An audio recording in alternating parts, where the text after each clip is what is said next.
ventricles pump more than 7,000 liters of blood each. This enormous and constant work requires a good blood supply. The blood carries the necessary nutrients and oxygen. The artery that supplies the heart muscle with blood is called the coronary artery. The constriction of a coronary artery impairs the blood supply to the heart muscle. Fatty deposits build up on the walls of arteries, causing limestone to accumulate there. This makes the wall of the artery more susceptible to injuries, and the artery narrows. The capacity of the heart muscle region, which is supplied with blood by the artery, decreases. Temporary oxygen and nutrient deficiency may occur in the cardiac muscle. The associated chest pain is called angina pectoris. Too much fat in the diet and a lack of exercise increase the risk of heart attacks. Smoking, however, is one of the main risk factors. The risk of developing a blood clot in the narrowed artery section is extremely high. Small cracks can appear in the calcified artery wall, activating coagulation processes. The formation of a blood clot results in the blockage of the artery, which causes a heart attack, so the blood supply to that heart muscle region is interrupted.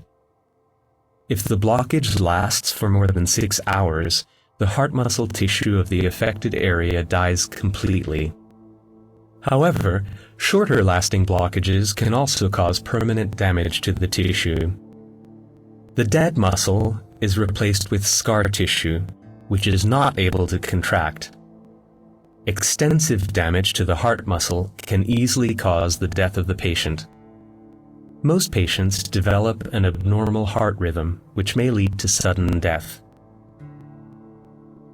A common symptom of heart attack is a strong pressure and pain behind the breastbone. The pain often radiates to the back, the left shoulder, and the left arm, and sometimes to the right arm. The chest pain is similar to angina, but unlike the latter, it does not cease or improve after having taken nitroglycerin or having had a rest. Although chest pain is usually present in most patients, women and elderly people can experience a heart attack without chest pain. Rarely, abdominal pain can occur, which is usually mistakenly considered a digestive problem, especially because it is relieved by burping. Other common symptoms are fear of death and sweating. The presence of unusual symptoms and the lack of common symptoms in patients make a heart attack difficult to identify. For this reason, an EKG examination plays an important role in the diagnosis of a heart attack. The earliest possible intervention can be life-saving. It is thus important to call an ambulance as soon as a heart attack is suspected, and not to waste time on waiting or contacting one's general practitioner or acquaintances. The first step in the treatment of heart attack is transporting the patient to hospital. Meanwhile, clot-busting aspirin and oxygen are administered. The latter is done to increase the oxygen content in the blood, and thus to improve the oxygen supply to the heart muscle. Often, intravenously administered drugs are used to dissolve blood clots.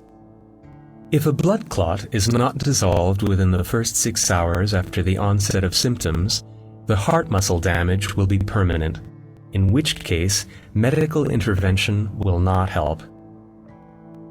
In certain cases, narrowed and obstructed coronary arteries are widened with coronary angioplasty. This procedure is performed using a catheter. Usually, the catheter is advanced through the femoral artery to the blocked coronary artery. There, a balloon is inflated to widen